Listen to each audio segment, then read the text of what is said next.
All right, on the dot. Let's get started. Move on to.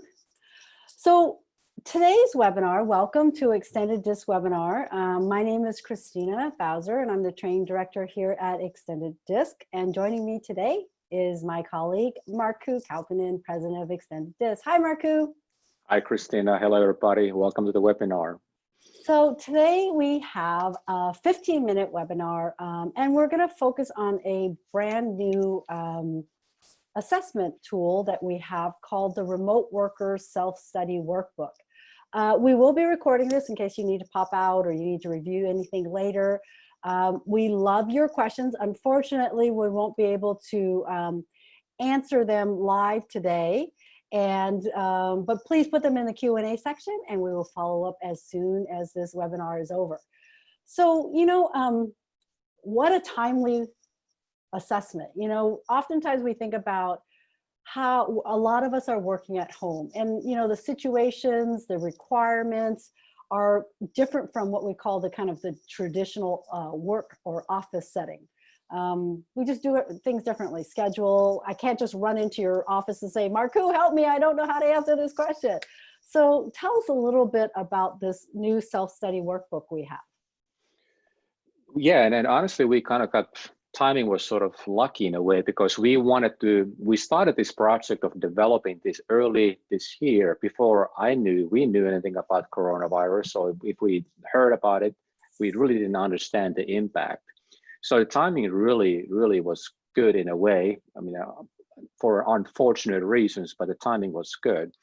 And when we started developing this tool, we didn't want to take one of our existing assessments. And if you're a client of ours, you know how easily we can tailor existing assessments and change things to make it more specific to a job role or industry, et cetera.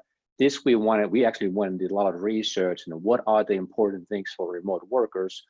And while it's based on the DISC theory and our same questionnaire, the content is very different from our other assessments. And in fact, typically when we launch a new report, when I look at my own results, I say, I know what my results are going to tell me because of my experience with the product and the DISC model. This one, when I reprocessed my results, there was a lot of information there that I had not thought about before. And I was very pleased to see that. And obviously, because of the timing, this thing has taken off like a rocket. I know, like Markku was saying, we have created so many different types of customized reports. And so obviously we don't reprint our results over and over again. We don't need to, right? But this one actually got me so excited that I actually went and printed out my own remote worker self-study. Yeah, I got mine here, and I'm looking at this almost every day that learn something new because we are in the same office building, but we don't really see each other that often because we try to distance ourselves. My door is closed. I know yours is as well. So, but it's really, of course, I'm a biased source here, but it's really helped me a lot. So tell me a little bit, introduce it to the rest of us. Well, the concept, is that people are working remotely, typically from their homes. And how do we help the employees to be not only enjoy the remote work, but to really be productive? Because for many people, it's a huge adjustment. At least for me, it was suddenly my college-age kids came home. Homeschooling was involved with my high school age daughter. Everything was turned upside down, and trying to create new work routines in a home was a challenge for me, and I think for many people. So the idea of this is that how do we really focus on some key things to help somebody be productive and enjoy the remote work? Of course, from the other angle, from the angle of their manager and the employer, how do we make sure that we keep our employees engaged and motivated, and at the same time provide them opportunities to continually not only maintain their productivity, but better yet, make it better? Because I think this kind of a work setting will be here for a while. Absolutely. And what I really like about it is the fact that it is a self-pace. And the way that we interpret self-pace is that, you can use the whole book or you can use whatever section is most relevant to you right now. And we don't want to overwhelm ourselves, but what's great is you can always go back and look at the different sections, revisit different sections, and just use this as a kind of a dynamic workbook that you keep revisiting. Yeah, it's a workbook. I mean, I think that employees who have gone through the DISC assessment before, they will be able to get more out of it because they have that understanding. We talked about our self-development workbook a couple of weeks ago in a webinar, and that's a good pre-work, but it's not required. I think anybody who doesn't even know about DISC will benefit from this because it is designed to be self-based and self-guided. Now, one thing, and this happens often when we launch a new assessment, is that you don't know what to expect in terms of applications. And the feedback that I did not expect to hear is the positive feedback from managers. And I have had virtual employees in the past, and I've been in this business for a long time. And I was a little bit uneasy often with virtual or remote employees because I felt like I couldn't hold them as accountable. This has actually turned out to be a good accountability tool for managers. And it was not something that I was able to really think about and predict. And the reason it works well is that now a manager has a reason to talk about very specific aspects of the remote work. And we'll talk about some of those in just a moment, but it initiates the conversation, and it's then based on how that individual, based on the hardwired behavior style, what are the things that they need to work on, what are the challenges, and how the manager can help in that process. So Markku, let's go ahead and show them what actually is in this workbook. So the workbook, as Markku said, is broken down into sections. So let's talk about key work factors as one section. Yeah, in the research that we did, and there were many things, but these were the 5 key work factors that we really wanted to focus on. And I don't have, obviously, in this webinar time to go deep down. So if you want to learn more, please contact us later. But there are 5 key work factors, which are the self-directiveness, self-discipline, motivation, communication, self-care.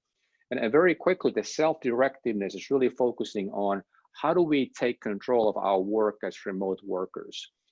But in a way, I talked about the accountability. When you're working from your home, in a way, you kind of have to be your own supervisor. There's nobody there that you're gonna play. My boss gonna come to my office and gonna have a quick chat unexpectedly. That's just not gonna happen. So you need to take more direction of your own work.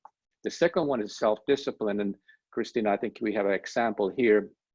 With self-discipline, I mean, it's fairly obviously, but how we are creating those work routines that we are able to carry out in a an environment that is really not designed for work. If you're working from your kitchen table or a basement, attic, whatever the place may be at home, it's just a different environment with the different challenges. It's not designed for that kind of a activity. So how do I use my style, my strengths, and my development areas to really make sure that I'm able to work in that kind of environment productively and continue to improve. So like for this person, the green, we highlight the greatest strengths and the most concerning development areas. Like on the first part with the green areas, concentrating on encouraging people, handling a variety of different contacts.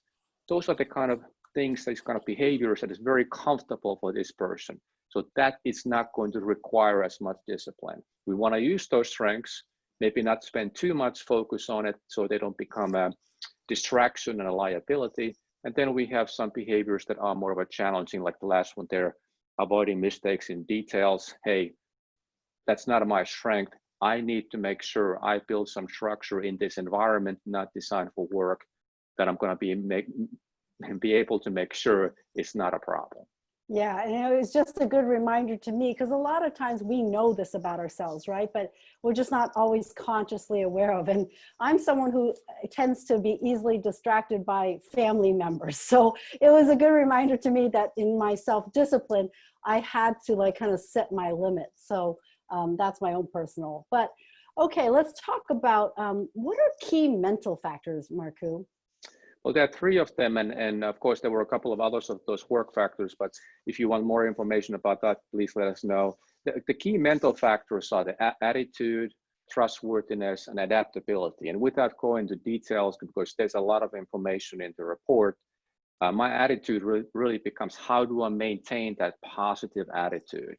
Not only working from home can create challenges that may bring us down, and you, on top of that, you add everything that's happening in our world, it can be difficult to maintain that positive attitude and have that optimistic outlook. And this section of the report will focus on how to maintain that and how to improve that. Trustworthiness, really, not mentioned talking about working, having the employees who are virtual, you lose that sense of being able to make sure employees are doing the right things and they're carrying out what they're supposed to. My trustworthiness addresses that issue. How do I make sure that I'm doing my part, making my contributions to ensure that my team and my organization succeeds and achieve their goals? Adaptability really comes down to being able to deal with this thing, and you probably heard this term many times. We're talking about the new normal. Well, new normal is very different, even that we have normal in that phrase. Things are very different. And we all have some degree of resistance to change. But the reality is that when we are working remotely, things are different and we need to adapt. And that's what we address in this particular section of the report. And then the last section I wanted to highlight today was the key contact factors, how we tend to communicate, how we tend to interact with others. Here we're looking at communication from 3 different angles. And a lot of people, and there's a misconception about DISC often, is that extended DISC is only a communication tool. Yes, communication is an important piece, but it's actually a very small part of what the assessments are really designed to do. But in the context of remote employees, what we are looking at, how we help to ensure that the communication is effective in different settings. One is when people are communicating with you as a remote worker. What are the kind of things that you can take control over to make sure that's effective and it's working well? How do we communicate with the team members? And this is now in a virtual setting. Yes, we are using things like Zoom and many other platforms, but it's a very different type of a communication than meeting in a conference room where you're able to really observe everything. So we need to make some adjustments, not only based on the setting, but based on who we are and our awareness of how other people are dealing with the same challenges as we are as remote workers at that time. And then finally, how do I initiate communication with others, with my team members, with my boss? How do I do this effectively in this new normal?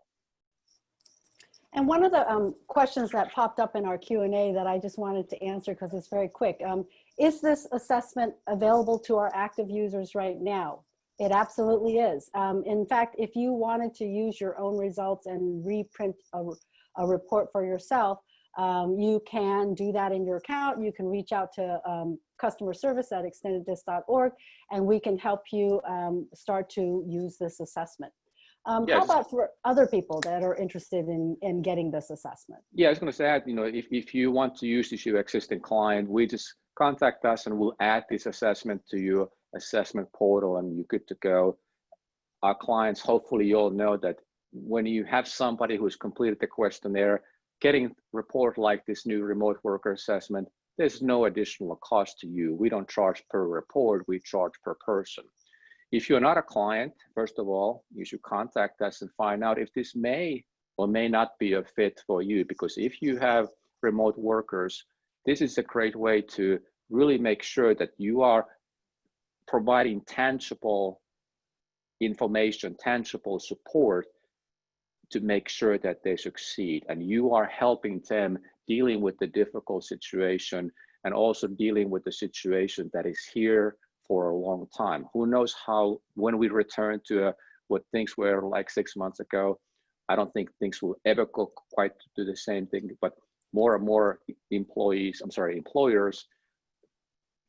employees will be working remotely, and this tool will help. I really believe that. All right, so thank you, Markku. Hopefully you guys got a kind of quick introduction to our latest report. Like I said, it's something I do tend to get excited about lots of reports, but I'm really, really excited about this one. We do have 2 webinars coming up. We're actually, because people are really wanting to learn more about our tools, I've asked Marku to actually, could we offer a series just on the sales competence assessment, right? And so we have one coming up, Marku, on process and competence report. Yeah, we started on that series yesterday. So from now going forward on Tuesday afternoons at 2 p.m. Central, we'll talk about the sales capacity assessment and the different reports and different applications for that. We'll continue our Wednesday afternoon DISC theory-based assessments, and the one we'll have on next week, we'll talk about understanding your own style. That's a 1-hour webinar. I think that's what the credit is, isn't it? Yes, so you Christina? can get your HRCI or SHRM recertification unit for that. Yeah, there's a lot of things going on. Go to extendeddisc.org. On the top right-hand corner, you see events tab. You'll see all of the upcoming webinars. Go there, register, even if you can attend at the date and time, because if you register, you will get the recording for you to use and for you to share. All right, thank you, Marku. Thank you guys, everyone, for joining us. And please reach out to us if you're interested in this new remote assessment. Yeah, enjoy your remote work as well and be productive and make the best out of it. Thank you, everybody. Bye. Bye.